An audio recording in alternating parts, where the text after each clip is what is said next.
currently in our league to challenge them. Honestly, Taylor, the VQ squad, but that's you're looking at 5v5 versus 4v4. And so it depends on what 4v team of that roster that you get. But VQ would be some close contenders. But folks, we're finally underway. Map number 1. Fire and Ice versus the Pittsburgh Knights. And this is going to be one for the ages. Only one team can represent the Latin American region. And we're about to find out who. Let's hear what Monkyz is up to. There he is. Fearzly. Fearzly was checking like he knew, but I don't think he really knew that Monkyz was there until he blindsides himself. But like you said, match of the ages, without question. This is, it has to be one of my favorite recent, kind of storylines that has been taking place. Fire and Ice and PK has always been a storyline in general, especially even back whenever, Identas was playing against FNI, and then it was Identas versus Krabbies. And I think even more so now because FNI being where they were in the Spring Major, second place, dethroning PK as that solid number 2 team that you can kind of always bank on, right? And always bank on to represent Latin America to be the Giants. And you could even see it in the predictions when we asked chat, they start to shift more towards FNI. And again, PK is fighting and they're chomping at the bit to retake that crown, but it is a battle and of tooth and nail, and just honestly ego and just wit and everything that you can possibly imagine. Both teams so hungry for the victory. We're moving on to our second hill. PK takes an early lead, but it looks like FNI starting to gain control of the second hill, which means they're going to catch up. Yeah, that's what it was looking like right here. Fire and Ice, that's a big team fight win for them down low at Arcade. Being able to get those kills and push out and kind of flip these spawns is exactly what they wanted to do. Now they got a few players in which they can time out if they want, but Fire and Ice now looking to get majority of the time on his hill. PK spawn right across from them at a hotel side, but with smokes and flashes in hand, PK don't want to let this lead go to waste. They've talked about what they want to do. Now here comes the execution. Starting to slowly catch up, Dezo. We have no execution here. No execution. Hey, it's all business. It's all business. At least at this point, the first one who's going to emote, I guarantee you, is going to be Dyslexic. Promise you. If that happens, if they're winning. Big movements. Raver can't get a beat on him. Dyslexic dancing around once again, finally dropped. But my goodness, that guy was going crazy. And it looks like PK is finally going to break the hill with just 20 seconds remaining. And they'll take a little bit more of a lead, or at least regain that lead. They only lost it momentarily. Fight in mid for Boom. It looks like Dezo's going to be able to get his hands onto that. That's going to help exponentially get Toti and co out of this position. He's going to go ahead and whoa, doesn't connect. I don't know how Toti's still alive. I don't know either, but that should have killed him. And Toti, he holds the line, folks, as he's going to be able to get set up towards the next point. And in this moment right here, that's a great hold for Fire and Ice. If they've already rotated towards ATM, they're going to have a few players in the spawn. And that was a great first heal for them. On the side of PK, they only walked away with 7 points off that last heal. So it went 48 to 7. And then on the flip end, it was 48 to 1 on hill 1. So good job so far. As for now, Fire and Ice, the setup is there. And this opening fight here on the other side of the map, PK, they know that they have a man advantage and they got to break through now, Taylor. And they're definitely going to try to. Smokes are out. I'm assuming the players have been marked, or at least Dezo and Co have been marked, but will they be able to break in? I don't know. Toti trying to stand his ground. He's going to drop off, and PK does a phenomenal job getting that break overall. Fearzly trying to hold on to the spawns if he can, but you can already see FNI is starting to spawn all the way out as PK goes for the challenge. And PK kind of lets Fearzly just stay where he's at. They don't even want to challenge. There's no reason to go to him. Fearzly needs to go to them. They respect that. They understand that. So good job with the discipline to not chase him down, right, and just kind of hold your ground. Yeah, nah, good job indeed. That's what they needed there. Now, here in a moment, you're going to start to see Fire and Ice break through towards the back here. Dezonide finds a kill. He actually finds a double kill, looking for the triple, and he's going to get it. Beautiful work from him. PK is going to hold off towards the rest of that scrap time, but now the rotation needs to come in towards the bottom portion of the map, and PK is going to be there as well. So they won that last team fight, and now you're starting to see them get set up for next. They're getting set up for next indeed. Monkyz on your screen, Dyslexic. A little bit hot, but he's starting to cool down, man. And my goodness, If that's going to be a collapse if I've ever seen one, F9 takes them out. Sumuns will pick up that fresh boom. Does he use it immediately? Can he even get away? It might go to waste, and it will, in fact. Actually, does he backpack it? Well, I think it's going to be on the ground, but if so, we'll find out very shortly. You'd have to assume, but this mid-hill has been all F9 so far, and as I always say whenever I cast over District, this bandstand hill is going to make or break a team, and it is literally going to give the W or the L to one of these rosters. But Fire and Ice, once again, starting to close that gap. It's been very, very close ever since we started. Yeah, no, it really has been. But as we start to move down low, you're gonna see PK. They got a good foothold on the hill for now. 3v3 down towards the hill. Fearzly gets this cleanup down here towards Raver, and Fire and Ice needs to get these players at PK out of back bandstand. They're gonna do just that by cleaning up Sumuns.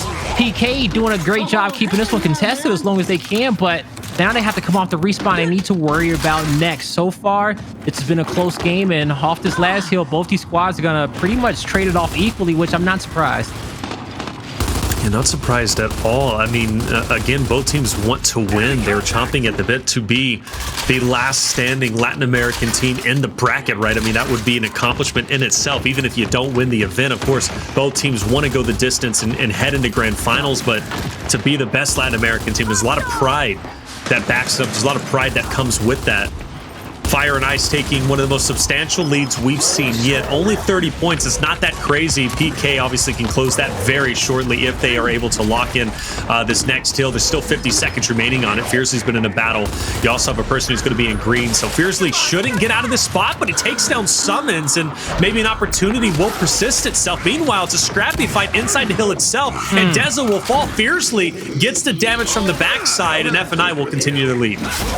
There it is. F&I did a good job holding that line. I told you it'd be him. Yeah, nah, it's just gonna be him. You know, when it comes down to it, Dyslexic is not afraid to taunt anybody. Okay, especially if he has you alone to himself and his team is set up, he's gonna have some fun. Now, Fire and Ice, man, they had a fantastic hold at Pergola. Pretty much got the majority of that time. PK only gaining 4 points off of that hill before we rotate down here towards New. It's gonna be at a hotel, and Fire and Ice trying to push. Look at the wolf pack, 4 players going through Juice, trying to make it to the back spine, using his boom shot for pressure, and they get crossed out. PK had a fantastic hold there towards the back. Ooh. Whoa. I mean, you want to talk about... Yeah, that was maximizing your boom, okay? 3 limit. You take out 3/4 of the roster with 1 boom. One of the most impressive booms I have seen yet on District to date. Well done. And that's going to definitely benefit Fire and Ice, who already had the lead, and it should propel them even more forward than they were even thinking. Dyslexic choosing to dip away. Toti now going toe-to-toe with 2 members from PK. He even backs away. Xploidz will join into the mix, but they gave him enough, or at least enough spacing to kind of take them out in the end. Well done. And Fire and Ice, again, getting closer and closer to 300. They are, man. PK has not been able to get into this hill whatsoever. That boom shot was very problematic for them when they just thought they were about to get in and get set up around hotel. You see F&I come up clutch, you know? And the way that F&I have been shooting for each other, rotating around a map, has been pretty much flawless. That's a misroll, but Fearzly cuts back for the revive. Gets back in time. Here comes help. No kills getting cleaned up just yet. Fearzly will find Monkyz, but the rest of PK is able to get in and clean house. So good job for them there, but now they're gonna have to start to get set up for next, and they will be at the top side of the map. Our hills will flip, and we are going back to Cinema. Back to Cinema, where PK off the rip was able to accumulate at least a 40-point lead. 40 points will put them around the 170 mark, and you hope they do get to that, as close as the beginning hills were. Want to go back to kind of where we were in the beginning, but maybe we won't have that opportunity with how F&I is playing. It's going to be very telling how they break this hill. Toti will be instrumental for this, and Dyslexic gets nice pickup. The instant's going to be thrown out, doesn't connect, but at least backs him up. The second one thrown out, gets a hit marker, but not enough. Boom is picked up by Dezo. He'll connect onto Xploidz, but again, not enough. That seems to be the theme at this point in time. So F&I, flames have dissipated. They're starting to push in, but will they be successful in the retake? 2 kills coming out here for PK. That's going to be a good hold for them. They got marks on where Fearzly is, and they're going to know where Xploidz is as well. So they're going to keep the kills coming through. And PK, I like them staying aggressive, but they don't need to be too aggressive here. Raver trying to stay alive. Beautiful shot from Dyslexic, but Dezonide went in to help Raver. He trades, luckily for him. But I feel like that's one of those scenarios where you just got to, hey, accept that your teammate died and keep collecting on time from the heal. But now PK, they're going to let that be scrap time. They're going to worry about these fights and try to see if they can rotate, take the spawn over and get set up for Arcade. And Arcade's going to be very telling. I mean, PK is within striking distance of closing that gap, closing the deficit. Also, Fire Nice can get a single point off that last hill. Not 1 point. I mean, that's why PK now 178. So, I mean, look, you haven't won until you won, right? So PK, they're still in this 100%. When it came down to, like, I think it was like Pergola Hotel in that middle hill, PK only got about literally 12 points over those 3 hills, and that's where Fire Nice started to build up most of their lead. Now PK is finally starting to get their footing back into this map, but they don't need to lose it just yet. This is going to have to be a big fight. They're going to win. Actually. They need to win, I mean, and they will not, because the beautiful setup from Fire Nice. You got Dyslexic over here towards Bandstand. You got pressure coming out from Top Juice. You got the player capping points giving you Lancer Fire from across. And F&I has a fantastic setup. They've identified the spawns. Now, that Monkyz is going to win that one, but this is where PK has to play perfect if they want to win this map. Absolutely perfect. I mean, literally flawless. If they were around the 250 mark, you can give them a little leeway, right? But it's 285 and counting to 178. There's just no opportunity. You can't even afford to rotate off early and give the scrap time to Fire Nice at this point, and they're fighting tooth and nail, and rightly so. They have to. Still enough points remains on this hill for F&I to win. They're Wolfpack together. They're down low, and another 3-piece. Dezo this time on PK will take down 3 members from F&I. Still 1 more remains. Toti's gone, and PK starts to gather those points, but only 10 points away is F&I. That 3-piece was great. Getting that hill was absolutely critical, but now you got to focus on next. Dezonide said, anything you can do, I can do better. That's PK now rotating towards ATM. This team fight needs to be won, and it will not be, as Fire Nice needs 10 points for victory. It's up to Sumuns. He is going to be able to pick off Toti. Beautiful 2-shot from him. It's a long distance to run, though. He's getting his health back. Oh, that's a trade. And I don't think they make it in time. They need that player to hop into the hill. And that's going to be all she wrote, folks. Pittsburgh Knights. They're going to fall to Fire Nice here in map number 1.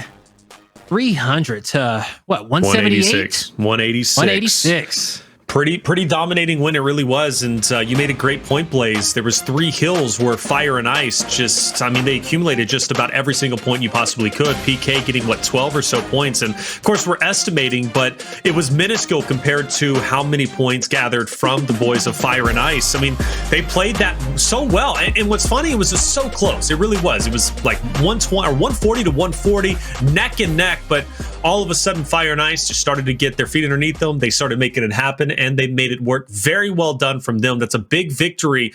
And again, coming into that, we looked at the stats, and for Pittsburgh Knights, they played District twice throughout Pro League, and they lost 2 times, once to Oxygen, the other to E United, respectively. Whereas, you know, one of the most notable wins Fire and Ice had on District was against Rise, and that's very telling with how good Rise is on Control. So you had to favor Fire and Ice heading into Control District. Very well done from them. Training Grounds Control would be the next one coming up, which both teams aren't as necessarily familiar there. I have to look at the stats to kind of, you know, back that up. But regardless, though, Blaze, for Fire and Ice, man, they have the momentum now. Yeah, they definitely do got that momentum, and they needed that in this series.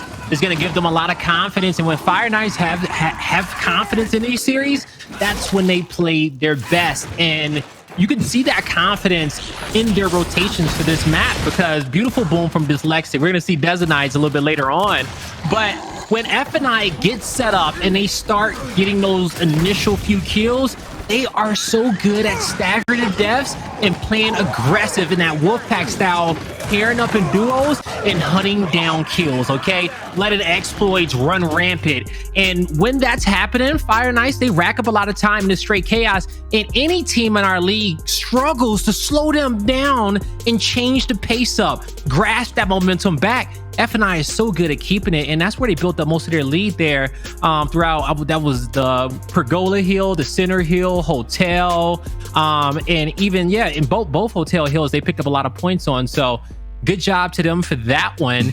And yeah, I'm excited to go in towards this execution here on checkout, because this is a must win for PK.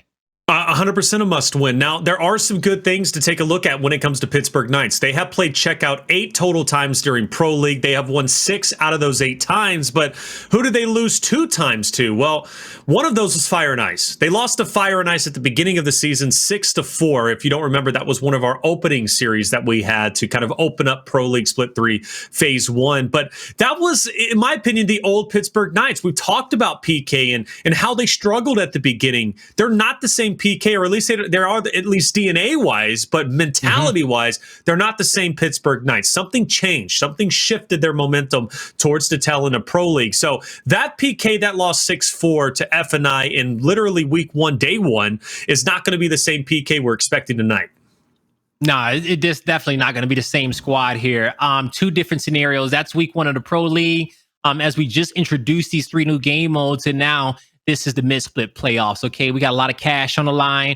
We've already had 10 days of our Pro League behind us, and now this is where both these squads got to take all the information which they've gained during that time and put it together to be victorious. So PK, I think when it comes down to checkout, Dezonide, you know, he is their key to success.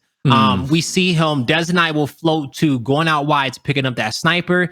He'll go inside and he'll work those incendiary grenades as well, and let Raver anchor it towards that middle line. And then I believe it's going to be Monkyz behind him as well, just being able to kind of guard that platform as Dezonide is moving around doing what he wants to do. So he's going to have to find those openings and create big plays for his team. Now, on the flip end, Fire and Ice, they're very aggressive towards the inside. They love grabbing those incendiary grenades on the platform. Dyslexic with Toti behind him. And actually, Dyslexic's going to be playing in a 1v1, I believe, on the other side. But, you know, Toti with Fearzly behind him there towards those middle hopovers, they pick up a lot of their kills there. So I'm going to be watching that area of the map for them. But other than that, man, we just know that as soon as both these squads collide over here on checkout towards these mid lane, it's going to be over in the blink of an eye. It really is. It's almost going to be like Rise in EU, right? That even though it was Clocktower, right, it wasn't checkout, but just how aggressive and fast paced those first 6 rounds were until things started to slow down a little bit, ultimately to pick back up and then, you know, end in round 10. I expected to be just as violently fast. If you remember, we casted map 5, which was checkout Pittsburgh Knights earlier versus Oxygen, and that was our last series that we had a chance to cast before this one. And one of the things that Oxygen should have done in order to punish PK a little bit more, in my opinion, was challenge those ensigns much more aggressively. I felt they gave them away for free way too often. When they did challenge that platform, they weren't doing it with the intention to get an elimination. They kind of seemed like they seemed lost, if I'm being honest with you, when they went to the platform side. I don't think F&I is going to be that modest, nor do I think they're really going to take their time back, but it seems as if off the start they do give up not only the long shot, which, mind you, Dezo could get out of here, and he's definitely struggling. He gets down twice, but he does get away on his last down. But platform was free as well, but no one picks up the instance. But either way, F&I has the advantage. Dezo now, he is by himself, goes for the snipe, not going to connect. Sumuns last alive, and well, no one's alive. Talk to me about this first round. It seemed like Dezo got away. It should have been an advantage to PK, but F&I, they struck with a vengeance. Well, F&I didn't give him time to reset. They knew what the play was. They knew what the perfect play, because if they give them 10 seconds to reset because they're indecisive on their push, that's when the play works out for PK. But Fire and Ice have been in this scenario too many times where they know as these guys are running back, we're going to press them and we're going to take this fight now while it's damage on these players and put our shotties in their face and force them to mess up. see if that's going to be the same thing. You know, for PK, they got away with that often against Oxygen. Maybe they were thinking we can get away with it here, our bread and butter, it worked, but it doesn't. Now they go to a little bit more of an aggressive headbutt for Fire and Ice, just going down one by one in a Congo line, and that round ends just as violently as the first one in 27 seconds. Sumuns even won his 1v1 on the opposite end, and he was about to pick up those frag grenades and rotate them back up top. But no one from PK losing their lives in that round. Great response from them. I also believe that, you know, PK, they're going to keep being aggressive for the snipe, especially when they have their right hand advantage, and that's going to be on this side once again. Fire and Ice, they've been watching a VOD. I love their focus fire in round number 1, but we'll see how does PK want to adjust. You're going to have to get some well-placed flashes. Raver gets in there with a shotty. Beautiful flash. Gets one, looking for the second. The damage is there. Beautiful shots from Raver. Well-timed aggression in well-timed pickup from Dezo on the back end for PK to be able to put themselves in this spot and close out this round. Well-timed coordination here between that duo of Dezonide and Raver. And you could just see Raver was about to be so successful in that engagement when he slid behind the smoke in front. F&I not even looking at him. He took a second to pause and kind of collect himself. And I say a second, it may have not seemed like a lot of time to the viewers at home, but for me it seemed like an eternity because I'm like, is he going to shoot? But he knew he had that moment, Blaze, and he took it and he knew where his flash was. He knew that that player had his Lancer out, so he can really close the gap. So using the flash and the timing from the switch weapons, he made the perfect play. Even if he died, Dezonide had the scope behind. So Raver, a flash, cutting off the route, going towards the secondary. He's going to be able to hop up. Beautiful kill from Monkyz. Man advantage for PK. And Sins are not picked up just yet. Still on the platform, but now PK just needs to take their time. Fire and Ice, they're going to try to make the play now. They don't want them to get set up. And Sumuns also rotates down to help his team out. It's going to be a 3v2, 3v1. Toti last up here, looking at a wall of PK members. Sumuns will finally pick up those ensigns, and it's only a matter of time. You have to assume that Toti's going to be eliminated. Opportunity to take down Monkyz, but falls a bit short. And there's going to be the 3-1 lead for PK, Blaze. All right, every team that has gotten every squad that's gotten first blood has came out victorious in their round. PK, they're looking good so far in this one. Monkyz made a big play there, just saving Raver's life there towards the inside. He knew he can get. He made actually a magnificent shot off his left hand, if you ask me. So good job to him. Let's see what happens here as we come into this round with Raver playing it inside once again. Great shot on the Xploidz, getting that initial damage out. Not going to play aggressive on him just yet, but maybe Monkyz wants to. Not yet. Toti goes super wide. Raver has to fight it, but he goes to the inside to try to find a kill, and it's just a team kill that comes through. Sumuns from downtown can't get one, and that's going to be a Fire and Ice round. And an important one, right? Keeping PK away from that 4-1 lead, which, you know, can start weighing heavily on your mind. So very well done for Fire and Ice, but still a lot of work to be done because I feel PK, at least from the rounds we have seen, is the more mature team with a lot more strategies at play. And I'm sure we're going to see a different breakout from Pittsburgh Knights in this moment. And something tells me they're going to be just as aggressive, more aggressive than we've seen.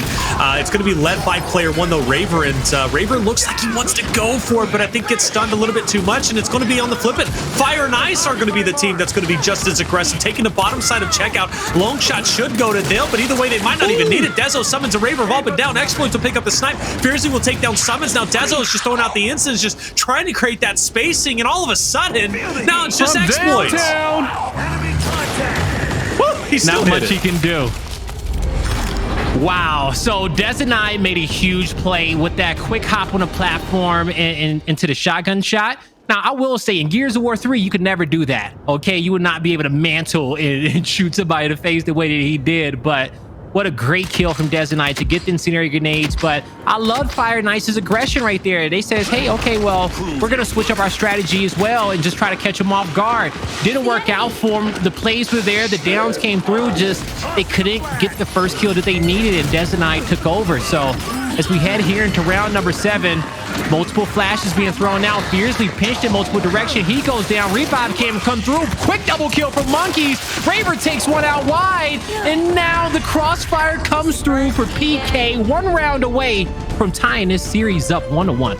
And as I said, this is not the same Pittsburgh Knights we've seen in week 1 when Fire and Ice got that victory 6-4 on this very map, okay? Not the same PK at all. And if I remember correctly, too, that series was a 3-0 beatdown. So it just comes to show you we're seeing something special with Pittsburgh Knights and how much they have developed and came back together as a team, and their mentality totally different. And they very well could be the team moving forward. And who knows, maybe even taking a stab at grand finals. But still, one more round is what they have to take the win. Fire and Ice prioritizing that bottom side now as Xploidz going to be up front. Toti's going to pick up that snipe. Xploidz is down. Toti, though, is backed up. 4v2, Dyslexic and Toti, they're about to be out-angled, and they're about to be put into the blender, and the only way forward, or the only way to go is forward, and that's going to be wrapped up. GG in a bow. No executions, no beatdowns, no trash talk, just straight business. 6-2. PK ties up the series 1-1.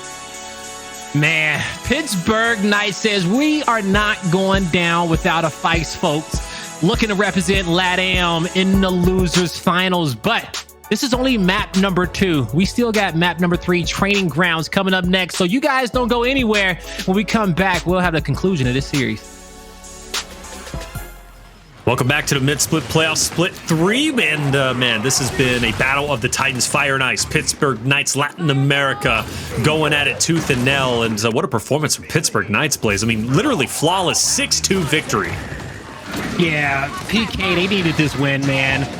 To especially keep all the confidence keep all their confidence in this series, because Fire and Ice have been playing so well. To be down 2-0 against that squad, it's so tough for any team to overcome, but PK is definitely making this one entertaining. Their key to success in that last map was their aggression out wide, was the combination of Raver and Dezonide making plays. Monkyz did a fantastic job covering those incendiary grenades too as well when it came down towards the inside of the platform. Right. And Sumuns were winning some big 1v1s against Dyslexic, so it was an entire team effort here for the Pittsburgh Knights. But now we're going over to 2 training ground control maps.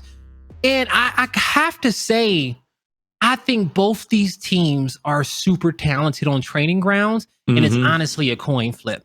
Okay, I don't think one is better than the other in any sense. So, yeah, I mean, I was looking at the stats and I was thinking to myself, like, you know, who's going to have the advantage? And I started off with PK and I was looking at the top. I'm like, ooh, TG looks a bit rough, you know, the first couple of weeks. But then all of a sudden I start seeing blue for TG all the way down. And in fact, blue all the way down for Escalation in general. They just don't lose Escalation, right? It's not in Pittsburgh Knights DNA. After all, they were the most one of the most dominant Escalation teams in general back when Escalation competitive was the only game mode. So you have to favor them. I'm favoring them personally. For Fire and Ice, they haven't played as much training grounds during Pro League. The last time they did was against Rise. They lost 5. Excuse me, it wasn't the last time, but one of their at least latest loss, or one of their losses, was on training grounds against Rise, 5-3. Their last time they played was against Oxygen, where they were able to 5-0 them on that map. Okay. But I don't see Oxygen, or I don't think Oxygen is necessarily a talented Escalation team, but they do very well on execution and control. That's why they have kind of been a dark horse team. They took training grounds on PK today, though. I will say that. Okay, so now then I ask you the question, because that's important to note. So Pittsburgh Knights have already lost TG, to Oxygen, which again, I don't see them as a good Escalation team. So what does that say about them now about to play Fire and Ice, who in my opinion is a better Escalation team, and they like training grounds? Yeah, they do. Oxygen is really good at training grounds too as well. So I will give them that. And, when it comes down to it, it's not telling me too much personally, because Fire and Ice is a better squad, but that was that series and this is this one. That other series had 2 maps before it that dictated the pace and the flow of the game before we got to the training grounds. But with us seeing the intel that we gotten, with the intel that we've gotten from the last map and map number 1, I think that Raver's going to have a great game this training grounds, and he needs to in order for PK to be successful. But on the flip end, we'll see if Fire and Ice's confidence is going to be enough to get them through this one. As you see off the start, the Lancer fire from both heavens is proven to be annoying for both these squads, and the last team standing is going to be PK. Dezonide, can he hit one more shot? Yes, he can. So Monkyz was his guardian angel the entire time, and PK will be able to get a foothold of Overlook. Their next goal is going to be to find themselves another hill, possibly B. Yeah, I guess the blessing is PK lost just as many members as F&I off of that break. Despite them winning Overlook, PK wasn't able to overextend and go for the domination, so F&I has time to get off the respawn and keep the round alive. And since B hasn't been captured, it's not like PK takes a massive advantage either, so F&I can easily recover here. But I don't know if they're going to be able to because PK gets the domination off the rip. F&I comes off respawn, but where were they? Yeah, they were not where they needed to be. Okay, clearly not. They just PK'd, had a great setup after winning those last few team fights. They closed out the round. Now I'm curious to see, are we going to get any center line power weapons going down now, or we are going to get these secondaries built up? And yeah, both these squads are going to go for the Botox and going to play towards our classic meta when it comes down to training grounds, which is still very, very viable. So yeah, let's see who is going to get the upper hand as we head into this round. Only one squad sending a player towards heaven, and that's going to be the side of Fire and Ice.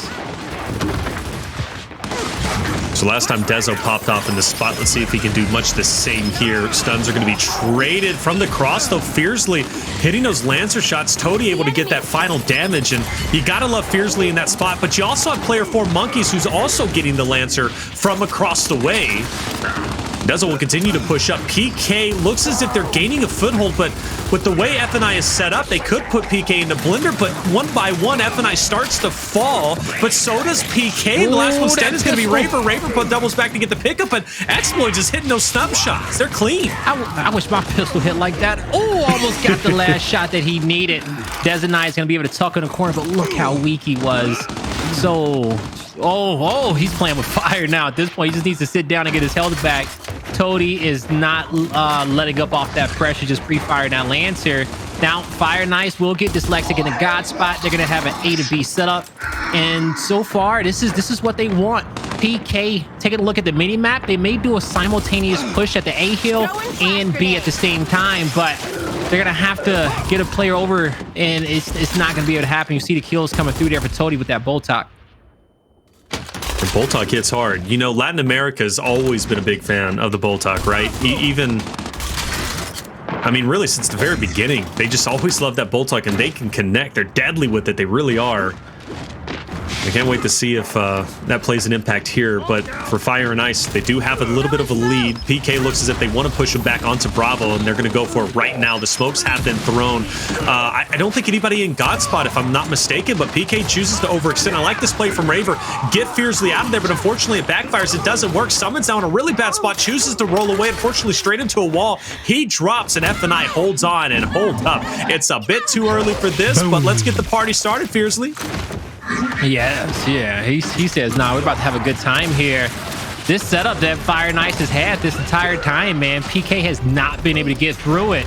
And now F&I, they're going on the offensive because at this point, it says, hey, you know, we're just going to make it more difficult, force you to have to win fights on your side of the map. And they're going to close out round number 2 with absolute ease there. Well, it wasn't total ease, but I will say this.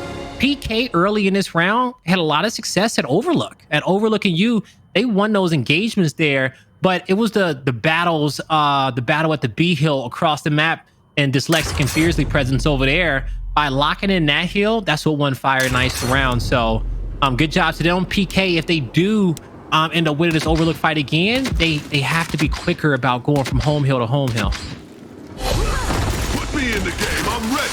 Let's see how round number 3 is going to go. And I agree with you. PK's been doing a good job on the Overlook fight, but it is that 1v Monkyz against player 7 of Fearzly. And Dezo up top once again, trying to make it happen. And he has been making it happen. You know, I don't think he's died off the initial yet, if I'm not mistaken. He's kind of been the last one standing in both of the rounds, but we'll see if he's going to be successful here. Sumuns going to open it up by taking on Xploidz. Toti is forced to back off, and once again, PK does a phenomenal job, plays at locking in Overlook. Toti backs up to pick up the retro because he knows the cavalry's coming, and I don't even know if a retro's enough. It's going to do him some wonders, but not against these players of PK with their shotties up, hitting bricks. One more player to take out at this home hill, and they will clean up Xploidz. But home hill's being capped. Fire and Ice, they're going to choose to push the map from the opposite side. They're not going to worry too much about capping the hill. Well, they are going to end up capping the B hill. But most importantly, as much of this side of the map as they can take, if they get themselves in a difficult spot where PK starts to fortify on that C hill, Fire and Ice can just take a 2-man push towards A, and PK will break this setup if Fire and Ice can win that 2v1. Now, it's looking like F&I may actually make this play on C, but they're going to have to get some great utility out, some nice flashes, some smokes out as well, in order for them to be able to get close to this hill. Because you see player 1 being Dezonide, that Lancer from screen right, that's what was going to be really annoying, as Dezonide's getting the downs and the kills. But does Fire and Ice get the break? They do, but still, you got a lot of presence from Pittsburgh Knights in the area, but one by one they fall. You mentioned Dezo. Well, now Dezo's the only one there, but say he doesn't get all these Lancer eliminations, and luckily he doesn't. Toti gets to pick up, and it looks like all is going to be well for Fire and Ice to close out that 50-point deficit. And even go towards the bottom side. So very nice. Player 6, Dyslexic, is going to go ahead and challenge player 3 of Raver onto Bravo. That fight is ensuing. You got to finish it quick, Dyslexic, and he doesn't. And the reason why I said he had to finish it quick is because Sumuns was coming for reinforcements. So just as quickly as PK loses the 2-1, it looks as if they're going to gain it right back. Yeah, so PK, they're capping up the B hill. Not gonna be able to win this first. Not gonna be able to win this this retake here from the side of Fire and Ice, as they're gonna back up. Dezonide actually was just kind of left there by himself, which was completely okay, because PK, they're capping points off of B. They got A hill as well. Now they're gonna lose his B hill. Dezonide, as he's coming off a respawn, he's gonna have to get towards the side of the map, help his squad defend from this push towards the lane, and his Lancer fire is going to prove to be very, very useful here, because PK needs 1 heal to win. Fire and Ice is not going to be able to break through this low side. They're going to have to sprint, but then you can't leave Dezo, right, to get the break on B. You can't ignore him. Yeah. Oof. If that's the case, they'll just rotate and get themselves another heal. Dyslexic make it a double hole. Nah, it's over. He won't get it. Man, so I think if I had to pick one of the most dominant, if I had to pick one of the most dominant players at this point, it's got to be Dezo. I mean, correct me if I'm wrong, but Dezo, I'm gonna look at the scoreboard, but he's been the most impactful player in my mind, specifically in regards to that Overlook fight. Currently 8-3, so he has been, and he only has 2 deaths. And that's one of the things I was highlighting, Blaze. He hasn't died off the initial yet in all 3 rounds. Yeah, man, Dezo on every game mode, especially execution, escalation, he is who you can count on to be able to come out and make a play for their squad. And when it comes down towards their control stats, man, Dezonide, he does pick up the least amount of kills for his squad there when it comes down towards control, but I'm sure Dezonide puts out a lot of damage for this team, because he is everywhere where he needs to be, getting the dirty work done. Now, in these game modes, he look like a superstar, always rocking a front spawn for his squad, as we're gonna have to see him go up against this Lexic at the apex of this fight at the Overlook. Both these teams aren't gonna have as much Lancer fire to start, as the 1v1 players down low are distracting each other. That's gonna open up different areas of the map, just like how you're starting to see this flank come through from Toti. The shock grenade is going to come up just a bit short, but Monkyz, with this rotation, he needs to move in and get this kill, and that's what he shall do. PK with the advantage. Now they're just going to look for these heals, unless Xploidz got something to say about it. He might have something to say about it, but Dezo's over there. And again, he hasn't died off the initial yet, so will he die this time? He's not going down. Like, he is just a walking tank. He takes down Dyslexic. Now you got Xploidz on an island by himself. Can he even get out of this? We thought he had something to say about it, but a little bit of a misroll straight into Dezo, and Dezo once again. What streak is he on? 4 rounds in a row, brother. Dezo has not fallen off the initial. He's 11-4 with 2 deaths. Dezo is putting the team on his back. Man, he does not want to lose, but that's what you need out of your team captain, out of your leader. Someone who also wants to be the king of LATAM and wear the crown, but you got to act like it. And, you know, he is wearing those shoes very, very well. But it's not over just yet. PK so far with the home hill and the neutral hill in their favor. They're going to have a 3-man setup at Overlook. So with that being said, F&I, we're going to try. Actually, it's not a 3-man setup. Player 3 was just at the underpass. That was Raver. Big kill coming in for him. And with this middle lane being covered, he can rotate to B to help his teammate if he needs. Or he can just flank his opponent if Fire and Ice gets too aggressive towards the top side of Overlook, which is looking like it's going to be that play. There they go. Finally starting to funnel in. I was wondering when the break would start, but here it is. Dazzle's going to be leading the forefront. I don't know if he gets out of this spot. Does he get picked back up? Yes, he does, but just barely getting out of that. Fire and Ice unrelenting. They understand.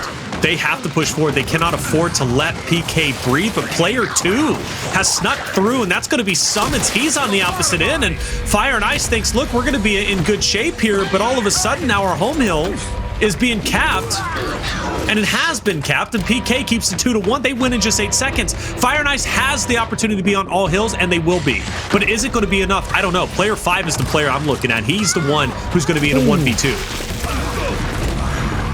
And Xploidz will fall. The trip cap domination shall not come through. It's just a quick capture away for PK to have a 3-1 lead in the first half. And then from there on out, our neutral hill is going to get moved over towards the overlook, where PK has had a lot of success in those initial team fights. So if you're asking me, they're just getting it stronger going into the second half. Dezo 12-5. He just continues to get better and better, like you said, getting stronger, right? I mean, very well said, Blaze, again, because they're not losing the overlook fight. Now you're fighting for the neutral hill. So we've seen this from time to time, and I also noticed this, especially casting over, you know, the European scene. They prioritize home and home and long shot down low. Okay, that changes things. Never mind, that narrative is out of the way. You can't ignore the long shot. But I have seen Fire and Ice pull off this move, and it pays dividends. And let's see if it's going to be the case. PK is up to Raver. He's going to have to be the one to really kind of slow down his push. And actually, it's not even him. It's Sumuns and Dezonide working together to move in and get the initial down. They wasn't able to clean up the kill because of Fearzly's pressure raining down Hellfire top heaven. Monkyz has an angle, but he can't peek that angle anymore. But that snipe being picked up.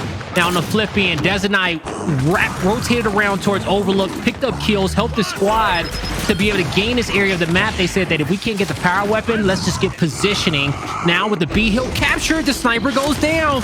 Dezo smells blood. They move in, they get the kill in the cleanup. No more power weapon there, and they're actually going to play for the domination. Secret Man here for Dyslexic. He hits 2 great shots, cleans up a kill. He should be able to buy his team enough time to be able to respawn and survive from this. Maybe I've spoken too soon or a little bit too early, because here comes the desperation push for Fire and Ice. It's over. Just not enough time, a second away. Blaze, makes sense of this round for me, because Fire and Ice started off so strong with the long shot. It was just that overlook push, wasn't it? Where the long shot ended up falling. You said Dezo smells blood. Then they go and they commit for the overextension. They don't let F and I breathe whatsoever. But was it that clean kill from Dezo taking down the long shot? Was that kind of the catalyst for F and I's unraveling? It was like 2 kills before that. What happened was that after those downs happened towards the snipe and those 2 players was trapped in there, Dezonide knew it was suicide to go in there and get those kills. Him and Sumuns, they backed up, but they already knew what step 2 was. We lost that fight. Let's get something.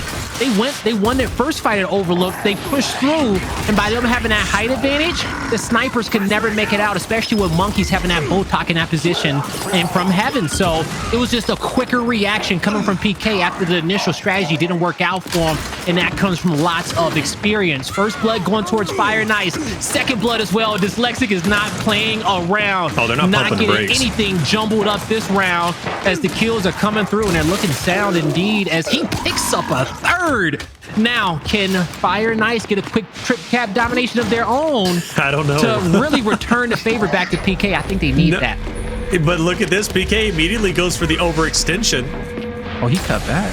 Yeah. So why did he? That's interesting. He cut back. Now he's finally going to be there. His teammate going. Yeah, his teammate called out that he was going for it. Okay, so he's going to be there.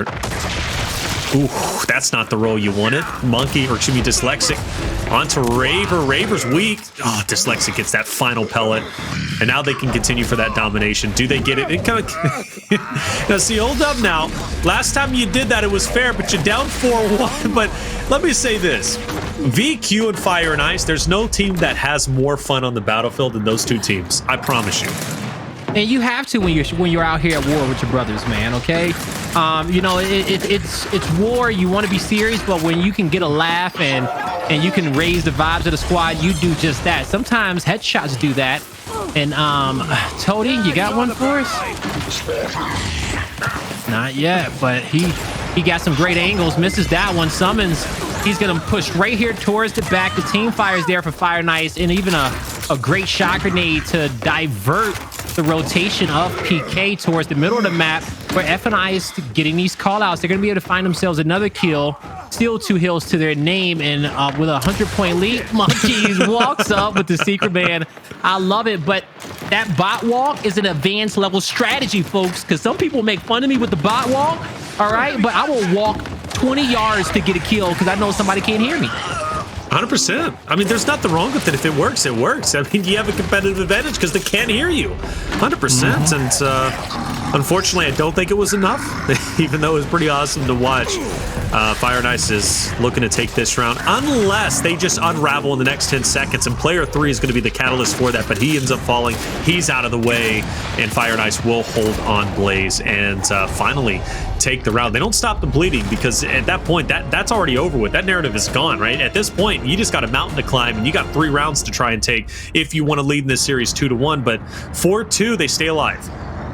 Man, but when it comes down to the squads in our league who make the most comebacks and who know how to snowball in their opponent, I think Fire and Ice is at the top of that list. All right. I've seen them, you know, win 4 rounds, 5 rounds in a row in execution and escalation. So it's 1 round at a time for these guys. If they are able to come away with this next one, you can start, you know, the PK fans can start sweating just a little bit. All right. You go to 4-4. I'm panicking. You should panic. But we'll see how this initial breaks out.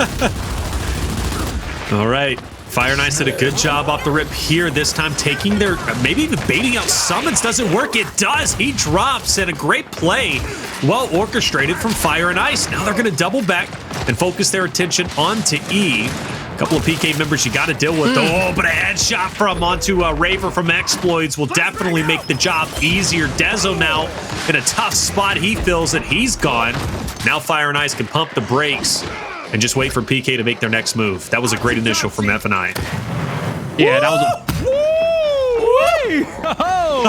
from downtown with the hot hands. Monkyz hit the Gears gods. And he got the Gears gods in his favor right now, okay? He dodges that headshot. Xploidz, somehow his thumb slips from the sweat of that MCM behind him. And now PK has created an opening to move through. The downs come through. Beautiful angles from Toti. The cleanup is there. Xploidz is going to keep the snipe out. Ooh, beautiful nice. Lancer fire coming from Fire and Ice. That was an ice wall of a defense. And you say an ice wall? I haven't heard you say that one, Blaze. Well done. I haven't heard you say that. It definitely was an ice wall, man. 4-3. 4-3. And you said there's no better team to snowball, right, a comeback than F&I. And, well, here we are, 1 round away from tying it up. I think the only question is for PK, what do they do? And honestly, if I'm them, I'm going to disable that long shot. You know what? I wouldn't disable the long shot just yet. I would, because they've been winning the Overlook fight. Go back to the bread and butter, what was working before. All right, Taylor. Hey, there you go. It's not a bad call out indeed. Hey, Blaze, I didn't mean to sound so aggressive. I apologize. I wish you was a little bit more aggressive with me. Okay. Yo, you know, stop and cast the match, bro. Okay. I'm gonna mute up real quick and take a sip of water. We're heading into round number 8. PK versus Fire and Ice. Oh, Fearzly's even flustered by our commentary as well, but Toti grabs the incendiaries, and now he's going to have to try to rotate them back over. He's going to be able to take Sumuns out of that heaven position, and Fire and Ice is able to move closer towards that home hill. They're going to get this one capped up and blocking a home hill setup. PK with E toward their name. They need to get their home hill back. Beautiful shot is going to bounce out. It's going to cut off the escape. Monkyz finds the sweet spot and he gets out just in the nick of time. He's getting chased in a nice wrap shot from Dyslexic. All right. Is it going to be enough? 2-1 over towards... Oh, nice. Fire and Ice is doing this. Domination's coming through. Player 3 is down. That would have been one to get a touch onto E. Where's another member from PK with a shot is out, and player Fearzly has to hop off and force the 1v. Good stun, though. An opportunity to take him down, and he will capitalize.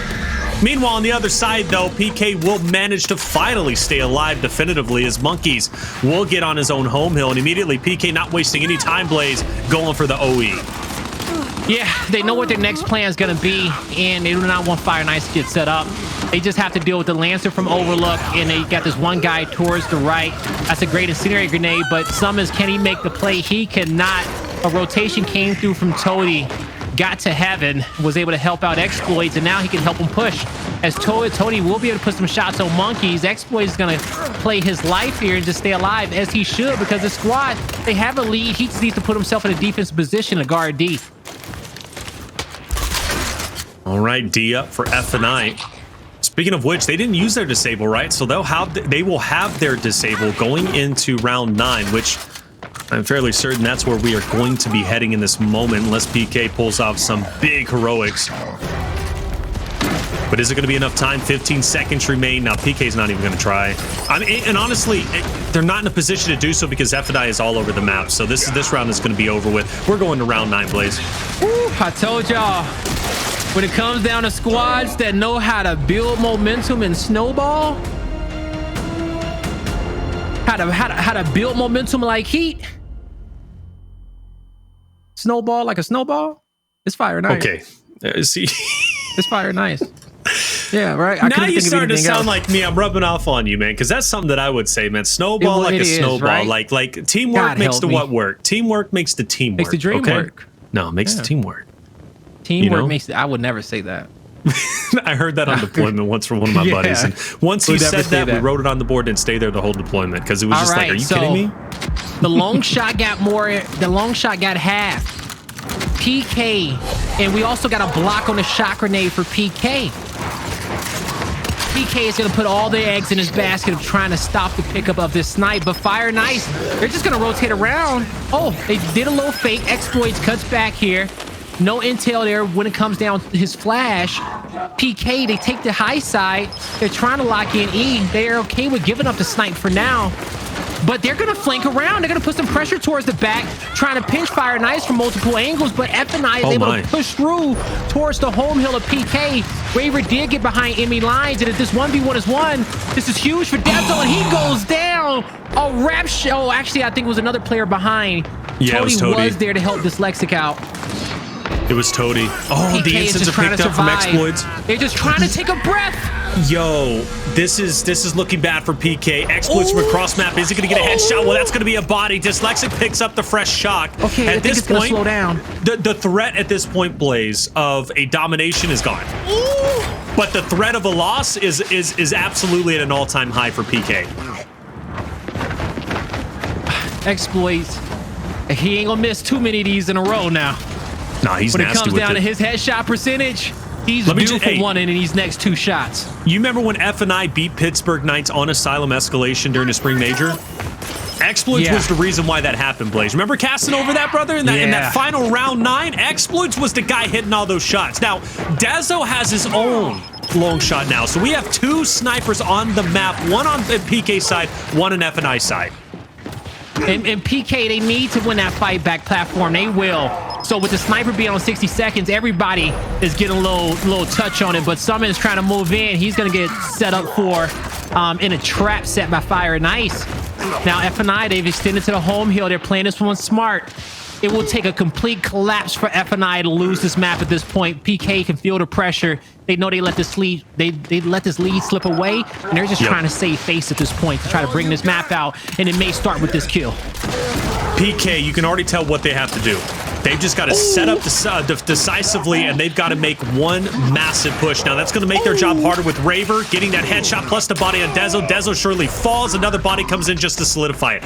Home hill to home hill is going to be player 4 of Monkyz. He's going to get the decap. All hills have been decapped, but Fire and Ice has the manpower and the map presence, and they're easily going to retake control. And I don't know if it's too early to call, but I believe Fire and Ice just made a massive comeback when they were down 4-1. I think it's GG. I think you might be right here, Taylor. And with 25 seconds needed, 25 points needed, and unless Dezonide can win this fight on home hill, this is the last saving grace of PK. He misses the point blank, but Dyslexic will not as he steps in. He gets the kill. The reason why I said it, if he won that one, the 2v2 fight has to be won by PK on this side. In the end, Fire and Ice, they did the unthinkable. But hey, how can you ever count these boys out? Never can count them out, and Blaze said it best. No team is better than FNI to start snowballing a comeback. In 4 rounds, absolutely flawless is FNI. They take the victory, and they give PK a massive loss where they should have closed it out. Great job from Xploidz, 20 and 13. It was hyping up Dezo, and for good reason. Dezo played very well. The match wasn't lost because of Dezo. The match was lost because the team just did not play together as a team. But for Fire and Ice, they have one definitive guy who made it happen, and that was Xploidz. His sniper work was incredible. Dyslexic making those clutch plays, especially that last play, winning that 1v on the home hill, solidifying that and closing out the last 7 points. These all came together in one collective unit to make a victory possible, and we started off with a Batista bomb. Now, I thought it was too early, and quite honestly, it was too early when that happened because, hey, they were down 4-1, but Fearzly knew, and he had the confidence, hey, we're going to win this. And obviously, they did, Blaze. I mean, those hurt to lose, and for Pittsburgh Knights, I fear they're not going to be able to recover from that. Well, that's what they get. Honestly, that's what they get, folks, okay? They played it too safe. They played this entire map too safe, and it was not to take over and win it in a dominant fashion. You know, as they needed to. They had to take over it. And for me, the reason why I say that is PK, when it came down to weapon placements, they built up their shot grenades. They were worried about the lower secondaries, and then they were winning these overlook fights over and over and over. Dezonide was making big plays for them. But not one time they said, let's keep the pace of this fight and put a power weapon down. They played it so safe where they let Fire and Ice dictate the pace of the map in the late game by putting that sniper up under. And then from there, PK just never fully could kind of recover. Fearzly was being annoying from that heaven position. Xploidz was being very aggressive when it came down to pressing for that sniper. And that put PK off tilter there. So that's their fault, okay? And when it comes down to any of the professional players that's still in this tournament that's watching this, ask yourself, when things are going right during a round, is that the time for you to put a center line power weapon down and not let your opponent change the pace? You know they're going to put something down later on, okay? Yep. Something to break away from that fight, because at this point during the major, squads are thinking, if it's broke, we got to change it up. We need to fix it, okay? We need to put something down, move the fight on the other side of the map somewhere. And yeah, man, PK, if they would have put some centerline power weapons down towards Overlook early on and kind of built the fight from there after they had so much success with Dezonide, they probably could have took that map away. But instead, they played right into Fire and Ice's hands for 4 rounds in a row. They did, and you know, one thing though, to kind of, you know, not necessarily counter that, but I pass the question back to you. Would it have made a big difference? Because if you look at them going back to their bread and butter, winning that Overlook fight with Dezo, they did disable in round 8 that long shot, which put the fight back to normal, and they were successful in the fight off the second half. They won that first round off the second half because it was what they were comfortable with, right? Fighting for Overlook, yet they still lost that round, Blaze.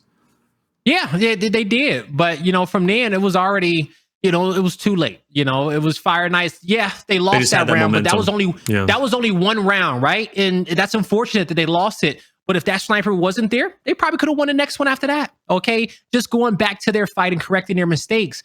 But if you want to be able to build off the team fight in which your squad is most comfortable on, you want to play that fight as many rounds as you can, especially when we're talking about escalation. That's why I love centerline power weapons early on, because it lets everybody know, hey, this is where we're going to play, and this is the fight that we want, and we're going to outmaneuver you and out-angle you on this side of the map. And if you are already winning a few rounds before a centerline power weapon is put down, then you put it down to your opponents like, man, they've been really disrespectful. It's like, no, we just don't want you guys to move this fight away from this side of the map. Like when that snipe went down on training grounds, PK could have put a drop shot on the other side of the map. They very well could have. Yeah, we'll go play. We'll take this one drop over here. You guys can take the snipe, because on training grounds, if you win a dominant initial, that equates to a trip cap domination. And when you're thinking about second half, the E-Hill would have been on top of the drop shot. They would have won the fight, got the drop, used the drop shot to lock in a home hill as the squad's rotating.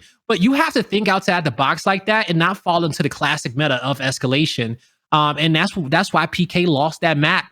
They just they just didn't have enough confidence to make some big plays there towards the end, or even when they had a lead. Well, you broke that down. There's really not much else to say, about that escalation on training grounds. I think we can now, focus the conversation to training grounds control, because we're going back into TG. Now it's going to be a different game mode of control. And I had a chance to kind of peek at Fire and Ice. And I was like, how many times have they played training grounds? Well, they haven't played it at all. They have not played training grounds once, at least in Pro League, when it comes to control specifically, whereas Pittsburgh Knights has played it a lot more, which tells me, since they played it so much, clearly they're the ones picking it, and they're doing it for a reason, because they're a solid team, and they've had some impressive.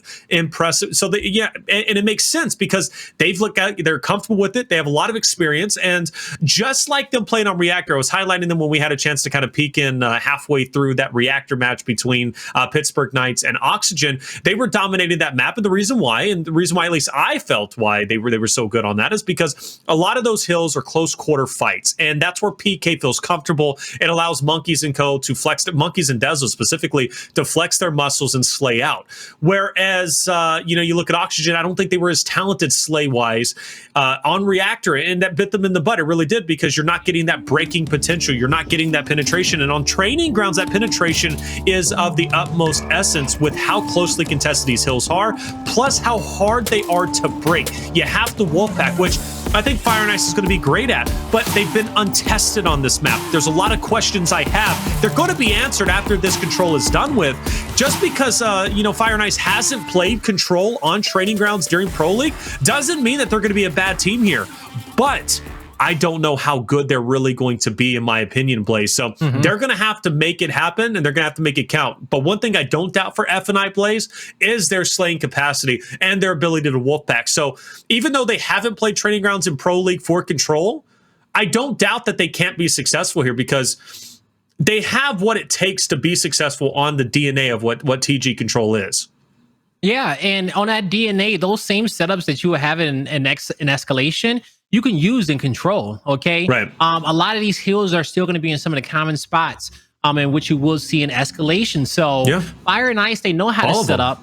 But when it comes down to taking fights at Overlook, Heaven, towards the platform at B, they know they play very, very well in those areas, in that terrain. And we just watched them do it on Escalation. So I don't think they're going to have any issues on this map. I think they're a good training grounds team. I felt like PK was the better between the two of them, and it was going to be close, and we just saw it go to round 9 on that last map. And I think both these squads are going to eclipse that 250-point marker, and they're going to be fighting for their lives. As PK, that's a tough pill to swallow there. Map number 3, it was a must-win for them, and now they have to figure out how do they take that energy and they can put it in their shots, okay? Transmute that back into their gameplay, because I know they're angry. They're upset. It's like, we should have had it. But you have to figure out a way over these next few minutes from then till now on how you're going to focus up and win this map and then get yourself towards canals and stay alive in this tournament. That's all that's on their mind. And I'm happy, and I hope they do feel that way, because it's going to prove to be an exciting map number 4. Really is. Yeah, you're right. You don't have the luxury of being upset and being angry when you go into the match. You can't even talk. You can't. Yeah, you can't. It puts you on tilt. It puts you on tilt. It puts you at a disadvantage, and you're not getting the best out of yourself and the teammates around you. And negativity doesn't help anyone anyways. Whenever you're heading in to a fresh map, you got to keep those communications clean and focus on the task at hand. It is a tough pill to swallow, without question. I mean, come on. They were up 4-1, and then they lost 4 rounds in a row and ended up losing in round 9 5-4. That hurts. Those rounds hurt. Those maps hurt. But I think PK is not necessarily accustomed to losing close matches like that, but it's happened before, right? It's nothing new, okay? It happens to all teams, the best in the world. It happens to the best in the world, and PK is one of the best in the world. So I think they're going to be quite all right. It's funny, I was thinking about it as you were talking, and I was like, in terms of teams who are used to having their back against the, backs against the wall, down in series, whether it be you look at PK Grand Finals against Reciprocity, and they're, being down in the series, one map away from being eliminated, and their ability to come back, right? F&I and PK have a similar DNA in terms of when their back is against the wall, they get stronger. So I expect both teams to be at an all-time high. All right. Now, As we see here, folks, it is map number 4, and as far as this initial team fight is kicked off, it is going to be the boys of PK coming out victorious. And we saw that missed drop shot. Fire Knight's not even get a lot out of it, but Fearzly did backtrack for those frag grenades. He needs to take Dezonide out of that back position. Gonna try to bank that one off the wall and get one on the exit as well. Dezonide will be able to move forward. Only a shotgun in hand for Fearzly, and that's gonna be all he needs, but he's gonna have to double back and help his teammates as they have not been able to get a foot on his heel just yet.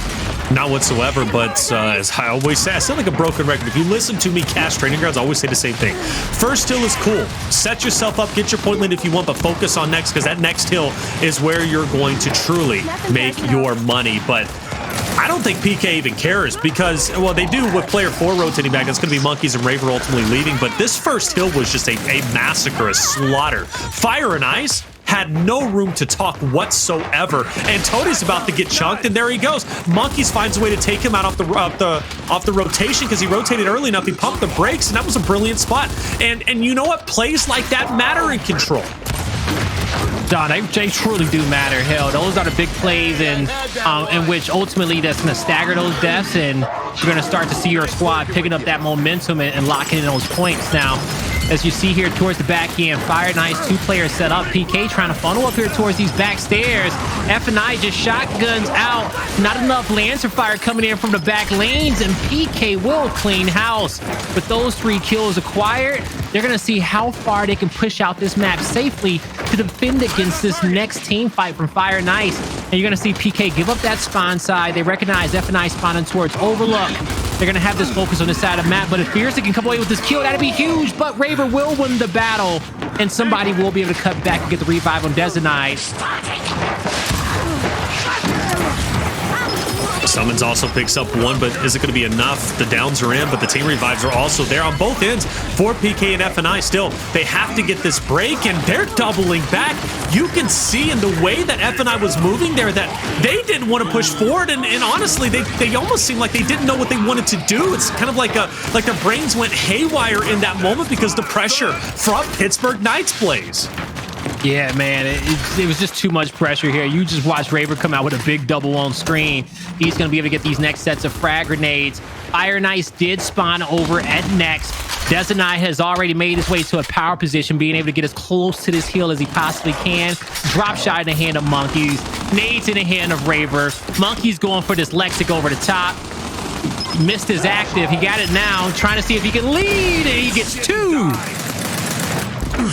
2 for the price of 1. You'd love to see it. It's not the 3 from the booms we were kind of witnessing on District, but I think with the drop shot, if you pick up 1, hey, you take it to the bank all day, every day, especially when you're talking about rotating for the fresh hill. Fire and Ice has an opportunity to maybe get on it, but are they going to be able to cover that? I don't like the fact that Fearzly went out there by himself. You also have Xploidz kind of breaking out.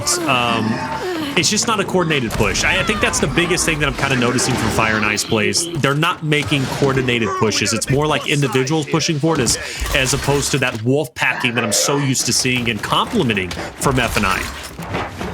Yeah, man. Whew. When it comes down to it, so far, these boys here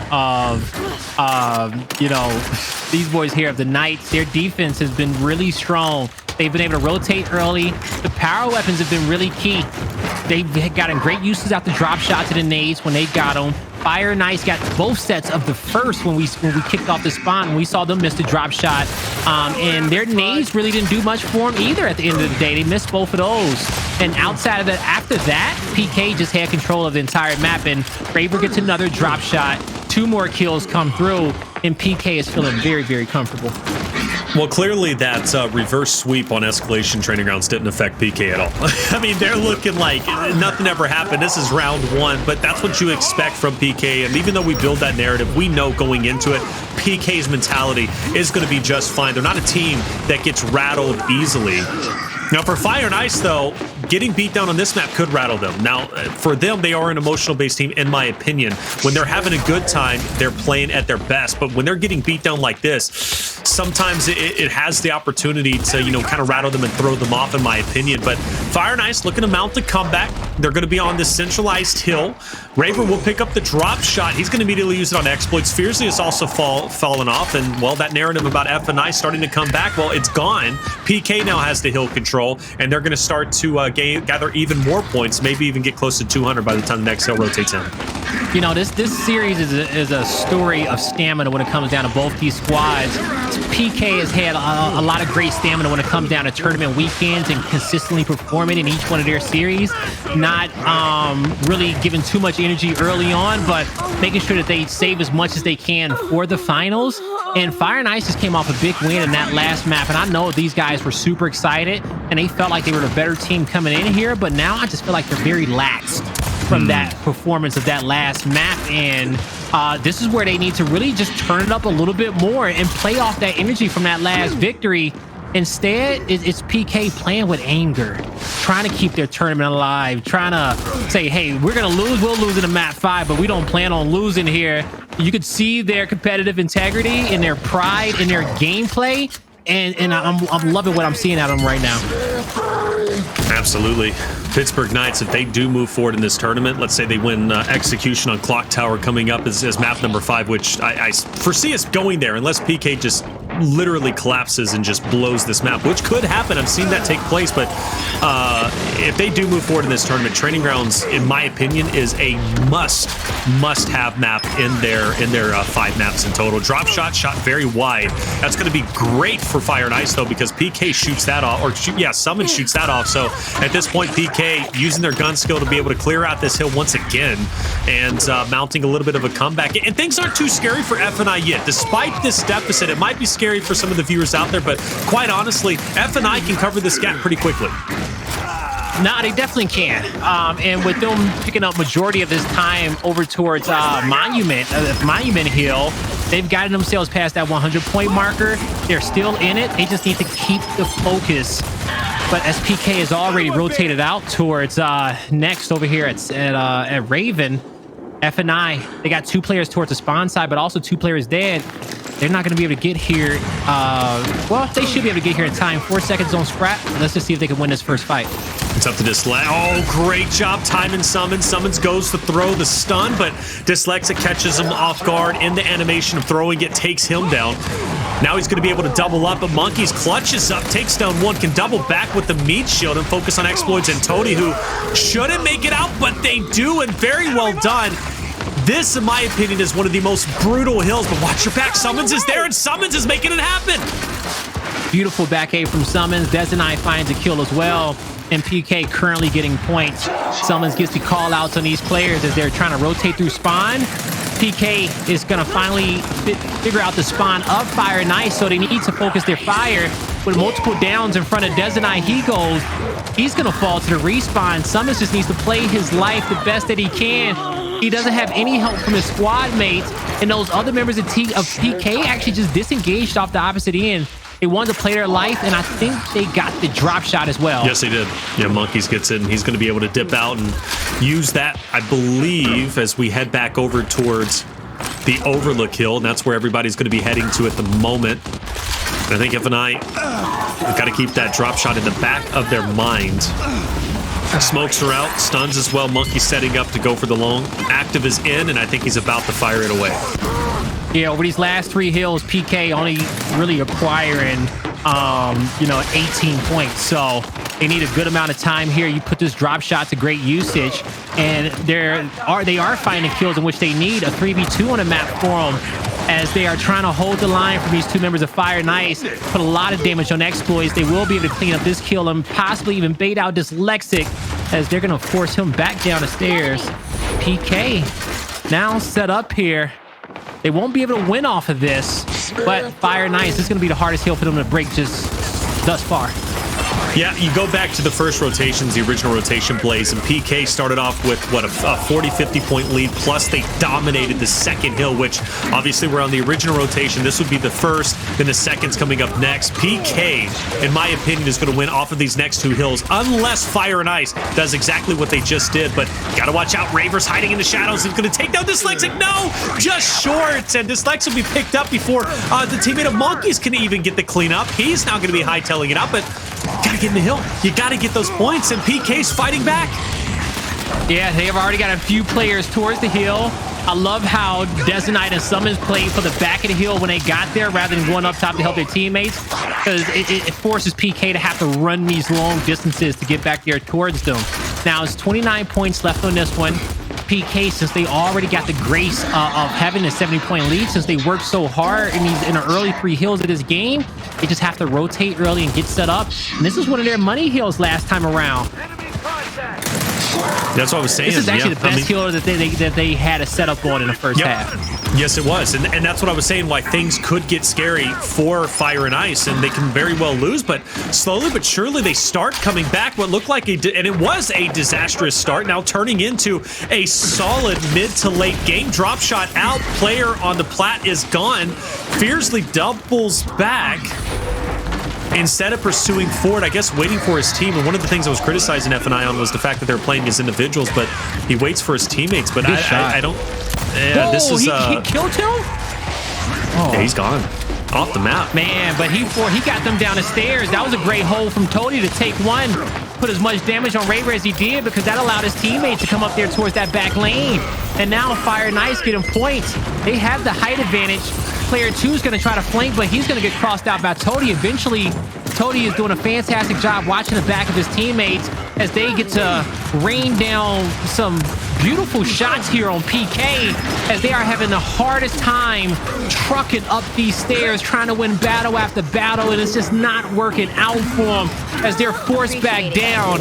And off this hill, Fire and Ice get their first lead of this match. I'm blown away. What a double from Raver. Yo, but that is the play. That is, as you said, that 24. lead that F&I was going to get, hey, that lead's not going to happen. PK is going to be around the 260 mark. Fire and Ice already rotating over. They're going to have a battle at hand. It's not going to be a free rotation. It's not going to be a free setup. They're going to have to fight hard for it. Dezo full red. He's down. Raver goes for the pickup, but the Cavalry's here. Fire and Ice looking to get the cleanups if they can, and they will be successful. 10 seconds, excuse me, remain on the last hill. PK hops off. So that's going to be about 15 seconds until New pops up and more time for PK to get over. All right, so you saw, I think that was Dyslexic got caught in that rotation as he was trying to flank these members. But now, because of that, they have the best angle that they could ever want. Now Sumuns needs to get in there with his teammate and get the kills. They're able to find one, but that's a big double kill coming out for Xploidz. Dyslexic comes off the respawn, and he steals the drop shot under the nose of the PK players. He's going to burn it. And that was absolutely the right play. Now he's just going to play his life. In this moment, Fire and Ice, they may get this lead now. If Toti can clean up this kill, yeah, Fire and Ice is in a fantastic position. Now PK is sweating again, and they're on the verge of blowing 2 amazing leads that they had on training grounds. You know, like I said before, PK wasn't affected, or at least they seemed like they weren't affected. But now that you have F&I covering like a 150-point gap of a deficit they had, and they even have the lead at this point, now maybe the doubt starts rising in your mind. Maybe the doubt from before, like, man, they did it on Escalation. They're doing it here on Control. We're about to lose this again. The comms become muddy. They become flustered. Your brain goes into a frenzy. PK, this is the time where you have to shut all the doubts down and just play your game. All right, now PK, they have rotated towards next. It's going to be center map. Going to have 2 members of Fire and Ice with this overload control. Monkyz tried to push across. He didn't have the help that he needed. He pushed into 2 players. I don't know if that's what he needed to happen. Raver goes down here towards the center. It's only a few seconds before we get our heel change, and Fire and Ice is set up. They're even fighting for more map control, but Dezonide's tucked in a corner. Couldn't get the double. Needed some help from Sumuns. So good, I should judge. But Monkyz, he shows up to the party late. He needs to be the hero. Oh, my Lord, it's over. It's over, Blaze. I don't see PK getting back into this, brother. I really don't. 10 seconds, 9 seconds, 8. The countdown has started. PK on their final leg, going for the final push. Fire and Ice 4 points away. PK trying to get the break desperately, but being lancered out. And is this going to be the end of PK and MSP? It surely looks like it. 300 to 248. Fire and Ice move forward in the tournament, and PK is out. What a fantastic performance from Fire and Ice, showing how to never get up, showing all the characteristics that you need to be able to win from the losers bracket and hoist your first trophy as a squad. F&I, man, they looked really good over these last 2 maps, and that's you take note from that, everybody at home, okay? Yeah, absolutely. You play to the end. No matter how bad you may start, it's about how you finish. That's the thing, but in all honesty, Fire and Ice embodies that spirit, that statement, okay? Fire and Ice, again, is a funky team. I love them for what it's worth, but they are a team that always has these close series, these battle backs. They're fighters, and I don't even know if they care about being in winner's bracket, to be honest with you, with how they play. They always love going down to losers and then making these heroic runs, and it has been heroic. I mean, they had to beat, they started in literally loser bracket round 1, for goodness sake. So they beat Dream Conspiracy, they beat E United, they beat Rebel, now they just beat Pittsburgh Knights. I mean, it just gets harder and harder and harder as they go along, but they never give up, and they always find a way to gain that competitive edge, and that's what makes F&I so scary. You think you're putting them in the coffin, you think you're burying them 6 foot deep, and then all of a sudden they rise up like zombies, ready to eat your brains, brother, and take you down. I saw it on National Geographic once. Fire and Ice is that team, brother. They are that team. They're the Predators, man. They are the demons of the losers bracket, and they cold as hell, Taylor, okay? You cannot mess with these boys. And you look at all the matchups that they've won so far, just stacking up the heads of their opponent as they're moving on towards the losers finals, looking for 2 more targets. They got everybody on their hit list, and Rise and VQ is next. I'll be terrified of these boys. Yeah, absolutely. I mean, you have to be. Again, if Fire and Ice is playing at their best, they're a championship team. I believe that. I really do. And again, I'm unbiased. I really am. I'm not biased, I guess. I'm not biased whatsoever. Whoever wins, wins. I want to see the best competition. If PK beats F&I, they're the better team. Bottom line, period. I was destroying F&I off the start, saying they were playing as individuals on Training Grounds Control. They weren't looking good, and they weren't looking good. But then they started coming back. They started coming, but their ability to come back is just, I mean, it really is incredible. It really is. I firmly believe, well, it's not I firmly believe, it's a fact. We have the top 3, the best 3 teams currently in Gears Competitive left in the bracket. Yeah, man, Fire and Ice, they're so damn composed, okay? You just when you think you got a leg up on them and you're about to put them away, just kill after kill, they build up momentum, they build up steam, and they will run through anybody. And we saw that in Escalation, we saw that in Training Grounds Control. I'm scared of anybody. If you Rise, VQ, you got to go up against these boys. Watch out.